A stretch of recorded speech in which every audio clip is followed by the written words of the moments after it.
Birthdays are meant for cake, laughter, and personal joy. But for Apostle Joshua Selman, celebration means compassion. On a day when he could have indulged himself, he gave thousands of bags of rice to families he may never meet. Why? Because love is louder than applause. And sometimes, the greatest gifts are the ones you give away. The rain had barely stopped falling that morning in Guarimpa, Abuja. The streets were still wet, and the clouds hung low like blankets soaked in gray. But even nature couldn't dampen the energy that had begun to rise within the community. The entrance to Koinonia's main administrative headquarters was lined with trucks. Not one, not two, but 14 massive trucks, all packed to the brim with rice. Not for sale, not for distribution to only church members, but to be given away freely to anyone who needed it. At first, people were confused. "Is this a promo?" someone asked. Another said, "Maybe it's just for church workers." But it wasn't. It was Apostle Joshua Selman's birthday, and his gift was not to himself, but from himself, to thousands. Word spread quickly. Within hours, the compound and surrounding streets were filled with hundreds, soon thousands of people, women with babies on their backs, elderly men leaning on canes, Okada riders, students, unemployed youth, and even a few confused policemen trying to manage the swelling crowd. But behind the organized chaos was a deeper story, one that only a few knew. It started weeks before the birthday. Apostle Selman had gathered his inner circle for a meeting. It was a private setting, held in his study, a room that bore the quiet dignity of a man who had spent decades in prayer, learning, and service. "I don't want a birthday celebration," he said plainly. His team exchanged glances. One of his aides, Pastor Uche, looked up. "Sir, people are already planning to celebrate you. The internet is waiting. Koinonia global branches are—" He raised his hand gently. "Let them honor God, not me. But here's what we're going to do instead." He stood, walked over to the window, and paused for a moment, deep in thought. "Have we checked the statistics for malnourishment in Abuja? Do you know how many families go to bed with only water or at best pap and nothing else? Do you know what hunger does to a soul?" They didn't answer. They just listened. He continued. "Last month, I received an email from a widow in Guagualada. She said she had attended Koinonia once. After service, she cried all the way home. Not because of the sermon, but because she didn't have enough money to buy food. The only money she had, she gave as offering. And she hadn't eaten since that Sunday." The room was silent. She didn't ask for help.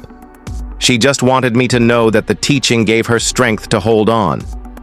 His voice trembled slightly. "I want to feed people on my birthday." They leaned in. "I want us to give out 6,000 bags of rice. 6,000. Let it go beyond Koinonia. Let it enter the streets. Let mosques receive it. Let slums feel it. Let it reach the woman who hasn't stepped inside a church in 5 years." They were stunned. One of his assistants, Sister Amaka, whispered, "That would cost millions." He turned slowly, his eyes steady. "When God blesses a man, he does so to make him a blessing. We are custodians, not owners." Planning began that same day. Every bag was sourced from local farmers in northern Nigeria. Apostle Selman insisted it was not only about feeding people, but supporting those who grew the food. Every detail mattered. The size of each bag, 10 kilograms, the printing on each one, no branding, just a small inscription that read, "Jesus loves you," and how the distribution would avoid chaos. It was not just a donation, it was an operation. Volunteers were trained, security was arranged, trucks were scheduled, and the names of vulnerable communities were carefully selected, ensuring no one would be left out. But Apostle Selman did something even more surprising. He asked his team to not announce it publicly until the very day. "No cameras," he had said. "Let heaven document this." And then came the day. June 25th, his birthday. There was no red carpet, no gala, no suit and tie banquet. Instead, there was movement. From Karu to Kubwa, from Guagualada to Nyanya, rice was moving. Into homes, into hands, into hearts. One mother in Lugbe held her bag like it was gold. She said, "I haven't cooked rice in 3 months." A retired soldier who now begged near the airport road whispered, "I used to feed others. Now God has remembered me." Even in police stations, a few officers received their share. "Are you sure we can take this?" one asked. "I'm Muslim." The volunteer smiled. Jesus fed all. He didn't check religion before multiplying bread. There were stories behind every bag. A little boy in a torn shirt carried his bag on his head like a crown. When asked who gave it to him, he said, "Apostle birthday man." But not everyone celebrated.